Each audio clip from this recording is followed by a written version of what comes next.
ಪ್ರಯತ್ನ ಮಾಡಿದಂಥವ್ರು ಆ ಕಾಲದಲ್ಲಿ 2,500 ವರ್ಷಗಳ ಆಚೆ ಬುದ್ಧ ಮಾಡ್ದ, 12ನೇ ಶತಮಾನದಲ್ಲಿ ಬಸವಣ್ಣ ಮಾಡ್ದ, ಆನಂತರ ಎಲ್ಲರೂ ಮಾಡಿದರು. ಅದು ಕಾನೂನು ಆಗುವವರೆಗೂ ಎಲ್ಲರಿಗೂ ಅಕ್ಷರ ಸಿಗಲಿಲ್ಲ. ಅದು ಸಂವಿಧಾನದ ವ್ಯಾಪ್ತಿಗೆ ಬಂದಾಗ ಅಕ್ಷರ ಎಲ್ಲರ ತೆಕ್ಕೆಗೆ ಬಂತು. ಆ ತೆಕ್ಕೆಗೆ ಬಂದಾಗ ಸಮಾಜದಲ್ಲಿ ಹೊಸ ಹೊಸ ಪ್ರತಿಭೆಗಳು ಅರಳುತ್ತಾ ಹೋದವು ಅಂತಕ್ಕಂಥ ಹೊಸ ಹೊಸ ಪ್ರತಿಭೆಗಳು. ಇಲ್ಲಾಂದ್ರೆ ಒಂದು ವೇಳೆ ಅಕ್ಷರ ಅವ್ರಿಗೆ ದೊರೆದೇ ಹೋಗಿದ್ರೆ, ಆ ಪ್ರಯತ್ನ ಆಗದೆ ಹೋಗಿದ್ರೆ, ಇವತ್ತಿಗೂ ಕೂಡ ಬಹುಸಂಖ್ಯಾತ ಸಮುದಾಯ ಅಕ್ಷರಕ್ಕೆ ಹೊರಗಿರ್ತೀವಿ. ನೀವು ಗೊತ್ತಿರಲಿ ವಿದ್ಯಾರ್ಥಿಗಳೇ, ಇತ್ತೀಚೆಗೆ ಭಾರತ ಸರ್ಕಾರ ಲ್ಯಾಟ್ರಲ್ ಅಂತ ಹೇಳಿ ಒಂದು ಪದ್ಧತಿ ತಂದಿದೆ. ಪ್ರೈವೇಟ್ ಇಲಾಖೆಯಿಂದ IAS KS ಏನೂ ಓದದೇ ಇರೋರನ್ನ ನೇರವಾಗಿ IAS KS level, secretary level ತರೋದು. ನಮ್ಮ ಯುವ ಪೀಳಿಗೆ ಗೊತ್ತಿದ್ದು ಸುಮ್ಮನೆ ಕೂತಿದ್ದಾರೆ. ಹಿಂಬಾಗಿಲಿನಿಂದ ಸಂವಿಧಾನ ಬಾಹಿರವಾಗಿ ಅವರನ್ನು ತರೋದು. IAS KS ಪಾಸ್ ಅವರು ಎಷ್ಟೋ ಜನ ಇದ್ದಾರೆ, ಅವರನ್ನೇ ಪ್ರಮೋಟ್ ಮಾಡಿ ಕೊಟ್ಟು ನಡೆಯುತ್ತೆ. ಒಂದು ಉದಾಹರಣೆ ಹೇಳ್ತೀನಿ. ಲಾಲ್ ಬಹದ್ದೂರ್ ಶಾಸ್ತ್ರಿ ಅವರು ಪ್ರಧಾನಮಂತ್ರಿ ಆಗಿದ್ದಾಗ UPSC ಪರೀಕ್ಷೆ ನಡೀತದೆ. ಮಕ್ಕಳು ತಿಳ್ಕೊಂಡಿದ್ರು, UPSC ಪರೀಕ್ಷೆ ನಡೀತದೆ. UPSC ರಿಸಲ್ಟ್ ಬರುತ್ತೆ. ರಿಸಲ್ಟ್ ಬಂದಾಗ ಅವ್ರು ಕರೆದು ಕೇಳ್ತಾರೆ, ರಿಸಲ್ಟ್ ತೊಗೊಂಬರಿಗೆ ಅಂತ. ಆಗ್ತಾರೆ ದೇಶ ಸ್ವತಂತ್ರ ಆಗಿತ್ತು, ನೆಹರೂಜಿ ಡೆವಲಪ್ಮೆಂಟ್ ಮಾಡಿ ಹೋಗಿದ್ರು. ಕರೆದು ಕೇಳ್ತಾರೆ, ಇದರಲ್ಲಿ ಎಷ್ಟು ಜನ SC ST ಪಾಸ್ ಆಗಿದ್ದಾರೆ ಅಂತ ಕೇಳ್ತಾರೆ UPSC ಚೇರ್ಮನ್. ಅವ್ರು ಯಾವ್ದೇ ಹೇಳ್ತಾರೆ, ಸರ್ ಯಾರು ಪಾಸ್ ಆಗಿಲ್ಲ. ಯಾಕಪ್ಪ, ಎಷ್ಟು ತಗೊಂಡ ಮಾರ್ಕ್ಸ್? ಅವ್ರು 29, 30, 29, 30 ತೊಗೊಂಡಾರ ನೋಡೋಕ್ಕೆ ಅಂತ. ಆವಾಗ ಪ್ರಧಾನಮಂತ್ರಿ ಹೇಳ್ತಾರೆ ಅವರು, ಹೌದು ಅವ್ರು 29, 30 ನೋಡಲ್ಲ, ಪಾಸಿಂಗ್ 30 ಇದೆ, 35 ಇದೆಯಲ್ಲ, ಅವ್ರ ಪಾಸಿಂಗ್ 30 ಮಾಡ್ರಿ, 30 ಮಾಡಿ ಎಷ್ಟು ಜನ ಬರ್ತಾರೆ ಅಂದ್ರೆ IAS ಕೊಟ್ಬಿಡಿ ಅಂತ. ಅಂದ್ರೆ ಮೊದಲ ತಲೆಮಾರಿನ ಆ ಸಂದರ್ಭದಲ್ಲಿ 30 ಪಾಸಿಂಗ್ ಮಾರ್ಕ್ಸ್ ಅಂದ್ರೆ ನಾವು ಮಾಡ್ಕೊಂಡಿದ್ದೀವಿ. ಆ 30 ಮಾರ್ಕ್ಸ್ ಪಾಸ್ ಮಾಡಿ IAS KS ಕೊಟ್ಟರೆ, IAS ಕೊಟ್ಟರು UPSC, ಅವ್ರ ಅಧಿಕಾರಿಗಳಾಗಿ ರಿಟೈರ್ಡ್ ಆದರು. ಅದು ಇವತ್ತೇನಾಗ್ತಾ ಇದೆ ಅಂದರೆ, ಶ್ರಮ ಹಾಕಿ 16 ವರ್ಷಗಳಲ್ಲಿ ಓದೋರೇ ಬೇರೆ, ಯಾರು ಇಂಡೈರೆಕ್ಟ್ ಬೇರೆ ಮೂಲಗಳಿಂದ ಬಂದು ದೇಶವನ್ನು, ರಾಜ್ಯವನ್ನು ಕಂಟ್ರೋಲ್ ಮಾಡೋದಿದೆಯಲ್ಲ, ಇದು ಸಂವಿಧಾನ ಬಾಹಿರ ಅಂತಕ್ಕಂಥ. ಎಲ್ಲೋ ಎಮರ್ಜೆನ್ಸಿಯಾಗಿ ಖಾಸಗಿಯಾಗಿ ಅಪಾಯಿಂಟ್ಮೆಂಟ್ ಮಾಡ್ಕೊಳ್ಳೋ ಹಕ್ಕಿದೆ, ಇಲ್ಲಂತಲ್ಲ, ಆದರೆ ಎಲ್ಲರನ್ನೂ ಒಮ್ಮೆ ಫ್ಲಡ್ ಗೇಟ್ ತರೋದಲ್ಲ. ಸೊ ಅದಕ್ಕೆ ನಮ್ಮ ವಿದ್ಯಾರ್ಥಿ ಅರ್ಥ ಮಾಡ್ಕೊಳ್ಬೇಕು, ಎಲ್ಲೋ ಒಂದು ಕಾನೂನು ಬರ್ತಾ ಇದೆ, ಆ ಕಾನೂನು ಯಾರಿಗೋ ಬರ್ತಾ ಇದೆ, ನನಗೆ ಸಂಬಂಧ ಇಲ್ಲ ಅಂತ ಕೊಡೋದಲ್ಲ. ಅದು ವಿಶ್ವವಿದ್ಯಾಲಯದ ಕಾನೂನು ಆಗಿರಲಿ, ರಾಜ್ಯ ಸರ್ಕಾರದ ಕಾನೂನು ಆಗಿರಲಿ, ಅಥವಾ ಯಾವುದೇ ಕಾನೂನು ಆಗಿರಲಿ, ಆ ಕಾನೂನು ಯಾವಾಗಲೂ ಜನಪರವಾಗಿರಬೇಕು, ವಿದ್ಯಾರ್ಥಿಗಳ ಪರವಾಗಿರಬೇಕು ಅಂತ. ಸೊ ಆ ಹಿನ್ನೆಲೆಯಲ್ಲಿ ಇವತ್ತು ನಾವು ಅಕ್ಷರ ನಮ್ಗೆ ಏನು ಕಲಿಸ್ಕೊಡ್ತದೆ? ಅರಿವು ತಂದು ಕೊಡ್ತದೆ, ಸಂಸ್ಕಾರ ತಂದು ಕೊಡ್ತದೆ. ಶಿವಜ್ಞಾನಪ್ಪ ಇಲ್ಲಿರೋರೆಲ್ಲರೂ ಕನ್ನಡ ಅಧ್ಯಾಪಕರು, ಬೇರೆ ಬೇರೆ ಸಬ್ಜೆಕ್ಟ್ ಅಧ್ಯಾಪಕರು ಇದ್ದಾರೆ. ನಾ ಇಲ್ಲ ಅಂತ ಹೇಳೋದು, ಎಲ್ಲರೂ ಬೇಸ್ಟು ಪಾಠ ಮಾಡೋ ಪ್ರಾಧ್ಯಾಪಕರು. ಈಗ ಸಹಾಯಕ ಪ್ರಾಧ್ಯಾಪಕರು, ಹಿಂದೆಲ್ಲ ಲೆಕ್ಚರ್ಸ್ ಅಂತಿದ್ದು. ಅಮೇರಿಕನ್ ಸಿಸ್ಟಮ್ ಅಂದಮೇಲೆ assistant professor, associate professor, professor ಅಂತ ಆಯ್ತು.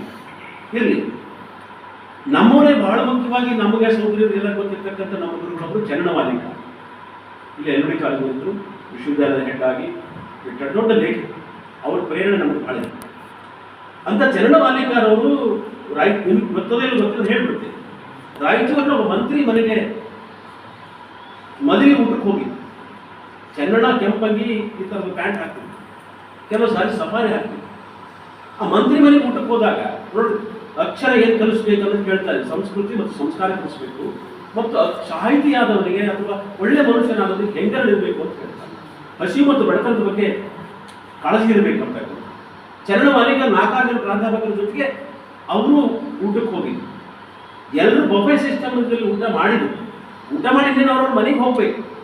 ಆದರೆ ಚೆನ್ನಣ್ಣ ಬುಂದ್ಯದ ಉಂಡಿ ಇರುವಲ್ಲಿ ಹೋಗಿ 4-5 ಉಂಡಿ ಈ ಕಡೆ 4-5 ಈ ಕಡೆ ಸಫಾರಿಗಳು ಹಾಕೊಂಡ್ಬಿಟ್ಟಾರೆ. ಈ ಉಳಿದ ಶಿಕ್ಷಕರು ಅಂಡರ್ ಎಸ್ಟಿಮೇಟ್ ಮಾಡಿ, ಏನು ಚರಣ ಕನ್ನಡ ಪ್ರೊಫೆಸರ್ ಅವನು ಪ್ರೊಫೆಸರ್ ಊಟ ಮಾಡೋಣ, ಮತ್ತೆ ಬೋಲ್ದಲ್ಲಿ ಕಿಸಿದ ಹಾಕೊಳ್ಳೋಕೆ ಇದೇನಿಲ್ಲ ಅಸಹ್ಯ ಅಂತ ಬೈದ್ರು. ಚರಣ ಏನೂ ಅಲ್ಲ. ಅವಾಗ ಆ ಮದುವೆ ಮಂಟಪದಿಂದ ಹೊರಗೆ ಬರಬೇಕಾದ್ರೆ ಕಂಪೌಂಡ್ ಹೊರಗಡೆ ಏನು ಪತ್ರೋಳೆ ಒಗಿತಿದ್ರಲ್ಲ, ಆ ಪತ್ರೋಳೆ ಒಗದ ಮುಸುರಿಗಾಗಿ ಬಡ ಮಕ್ಕಳು ಬಡದಾಡ್ತಾ ಇದ್ರು ಇಲ್ಲಿ. ಆವಾಗ ಚೆನ್ನಣ್ಣ ಅವ್ರ ಹತ್ರ ಹೋಗಿ ಅವ್ರಿಗೆ ಕರೆದು ತಿನ್ಬೇಡ್ಬೇಡಿ ಅಂತೇಳಿ ಕಿಶೆದಲ್ಲಿ ಮುಂದೆ ಎಲ್ಲ ತೆಗೆದು ಅವ್ರಿಗೆ ಹಂಚಿದಂತೆ. ಆ ಹಂಚಿದಾಗ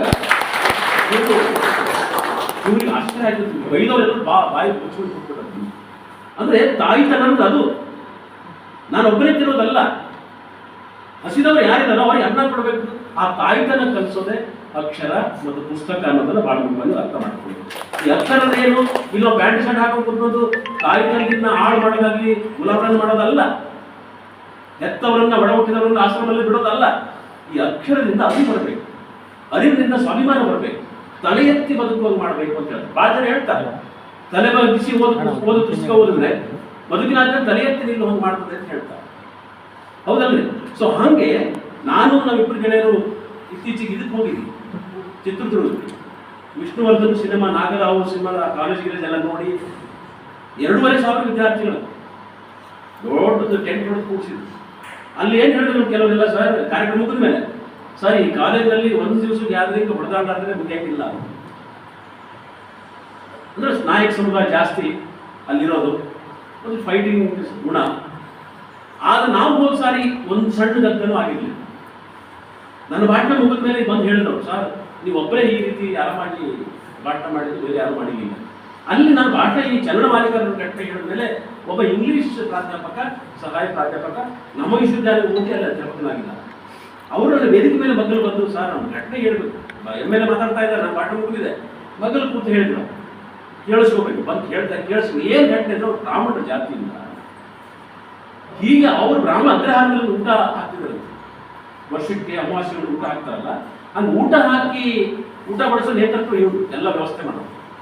ಈ ಉಂಡ ಪತ್ರೊಳಗೆ ತೆಗೆದು ಒಂದು ಪಂಕ್ತಿ ಮುಗಿದ ಮೇಲೆ ಪತ್ರೊಳಗೆ ತೆಗೆದು ಒಗಿತಾರಲ್ಲ, ಒಗದಾಗ ಗದ್ದಲ ಆಗ್ತಿತ್ತು ಕಂಪೌಂಡ್ ಹೊರಗಡೆ. 2 ಸಲ ಹೋಗಾರ 3 ಸಲ ನೋಡಕ್ಕೆ ಗೊತ್ತಾಗಿ ಯಾರು ಗದ್ದಲ ಮಾಡ್ತಾರೆ ಹೋಗಿ ನೋಡಿದ್ದಾರೆ. ಈ ಬಡ ಮಕ್ಕಳು ಅಲ್ಲಿ ಮುಸುರಿಸಿದ್ರು, ನಾವು ನೀವು ಅಂತ. ಈ ಮೇಸ್ಟ್ರಿಗೆ ಚಿಂತೆ ಆಗಿದೆ ಈಗ. ಈ ನಮಗೆ ಹೊಟ್ಟೆ ಬಾಕರಿಗೆ ಈ ಅನ್ನ ಮುಖ್ಯ ಅಲ್ಲ, ಈಗ ಆ ಹಸಿವಿನವರಿಗೆ ಅನ್ನ ಮುಖ್ಯ ಅಂತ ನಾವು ಏನು ಮಾಡಿದ್ರೆ ಒಳಗೆ ಹೋಗಿ ಬಾಣಸಿಂಗ್ ಹತ್ರ ಹೋಗಿ ಮುಟ್ಟಿ ಅನ್ನ ತಗೊಂಡು ಸ್ವೀಟ್ ತಗೊಂಡು ಹೊರಗೆ ಹೋಗಿ ಅವ್ರಿಗೆ ಅಲ್ಲೇ ಬಡಿಸಿದ್ದಾರೆ. ಅದು ಯಾರೋ ಒಬ್ಬ ಕರ್ಮಠ ಸಮುದ್ರ ಜಾತಿವಾದಿ ವೈದಿಕನೊಬ್ಬ ನೋಡ್ಬಿಟ್ಟು